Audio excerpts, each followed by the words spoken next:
ತಾಲೂಕಿನ ನಮ್ಮ ದೇವಮೂಲೆ ಅಂತ ಹೆಸರಾಗಿರ್ತಕ್ಕಂಥ ನಮ್ಮ ಬೈರ್ಕೂರು ಹೋಬಳಿದಲ್ಲಿ 2 ಆಯುಷ್ಮಾನ್ ಆಸ್ಪತ್ರೆಗಳನ್ನ ಮೊನ್ನೆ ನರೇಂದ್ರ ಮೋದಿ ಸಾಹೇಬ್ರ ಒಂದು ಕನಸು, ಮೋದಿಯವರ ಕನಸು ಇವತ್ತು ಎಲ್ಲ ಹಳ್ಳಿಗಾಡು ಪ್ರದೇಶದಲ್ಲಿ ಕೂಡ ಆರೋಗ್ಯವನ್ನು ಕೊಡಬೇಕನ್ನೋ ದೃಷ್ಟಿಯಲ್ಲಿ ರಾಜ್ಯ ಸರ್ಕಾರ ಮತ್ತು ರಾಷ್ಟ್ರ ಸರ್ಕಾರ ಎರಡೂ ಸೇರಿ ಅವಧಿಯಲ್ಲಿ ಸುಮಾರು ಕೆಳಗಡೆ ಒಂದು ಹಾಸ್ಪಿಟ್ಲು, ಮೇಲೆ ಡಾಕ್ಟರ್ ಮನೆ 24 ಗಂಟೆ ಅವೈಲೇಬಲ್ ಇರ್ತಕ್ಕಂಥ ಆಯುಷ್ಮಾನ್ ಆಸ್ಪತ್ರೆಗಳನ್ನ ಇವತ್ತು ಮಾಡಿದ್ದಾರೆ. ಇವತ್ತು 7 ಹಾಸ್ಪಿಟ್ಲನ್ನ ಈಗಾಗಲೇ ಬಿಡುಗಡೆ ನಮಗೆ ಸ್ಯಾಂಕ್ಷನ್ ಮಾಡಿಕೊಟ್ಟಿದ್ದಾರೆ.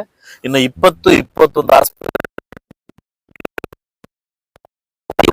ಇದು ಯಾಕಂತಂದ್ರೆ ಇದ್ರ ಬಗ್ಗೆ ನಾನು ಹೇಳಲೇಬೇಕು. ಯಾಕಂದ್ರೆ ಈ ಒಂದು ಪಿತಾಂಡ್ಲಪಲ್ಲಿ ಬಗ್ಗೆ ನಾನು ಹೇಳಲೇಬೇಕು.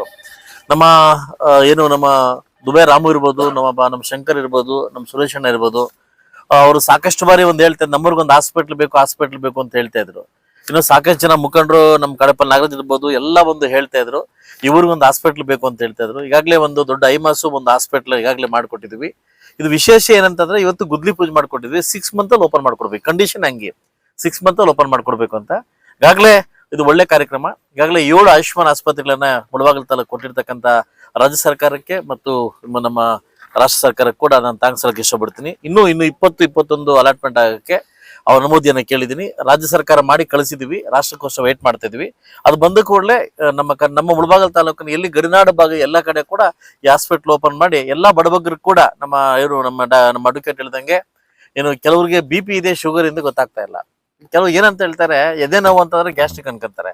ಬಟ್ ಆಕ್ಚುಲಿ ಇವತ್ತು ಏನಂತೆ ಅದನ್ನ ತುಂಬಾ ಮಿಸ್ಟೇಕ್ ಮಾಡ್ಕೊಂಡು ಇವತ್ತು ಪ್ರಾಣ ಕಳ್ಕೊಂತ ಇದ್ದಾರೆ. ಅದರಿಂದ ಈ ಪ್ರಾಣ ಅಫೆಕ್ಟ್ ಆಗ್ಬಾರ್ದು ಅನ್ನೋ ಕಾರಣಕ್ಕೋಸ್ಕರವಾಗಿ ಹಳ್ಳಿಗಾಡಿ ಪ್ರದೇಶಕ್ಕೆ ಜನಕ್ಕೆ ಈಸಿ ಆಕ್ಸೆಸ್ ಸಿಗ್ಲಿ ಅನ್ನೋ ಕಾರಣಕ್ಕೋಸ್ಕರ ಹಾಸ್ಪಿಟಲ್ ಓಪನ್ ಮಾಡ್ತಾ ಇದೀವಿ. ಇದ್ರ ಮುಖಾಂತರ ಸಾರ್ವಜನಿಕರು ಎಲ್ಲರೂ ಕೂಡ ಇದನ್ನ ಸದುಪಯೋಗ ಪಡಿಸ್ಕೊಂಡು 6 ಮಂತ್ ಅಲ್ಲಿ ಓಪನ್ ಮಾಡ್ಕೊಡ್ತೀವಿ. ಆದಷ್ಟು ಬೇಗ ಇದಕ್ಕೆಲ್ಲ ಡಾಕ್ಟರ್ಸ್ ಬರ್ತಾರೆ. 24 ಗಂಟೆ ಇಲ್ಲೇ ಸರ್ವಿಸ್ ಕೊಡ್ತಕ್ಕಂಥ ಡಾಕ್ಟರ್ಸ್ ಬರ್ತಾರೆ. ಈ ಅನುಕೂಲವನ್ನ ಎಲ್ರಿಗೂ ಒಳ್ಳೇದಾಗ್ಲಿ ಅಂತ ನಾನು ಥ್ಯಾಂಕ್ಸ್ ಹೇಳ್ತೀನಿ.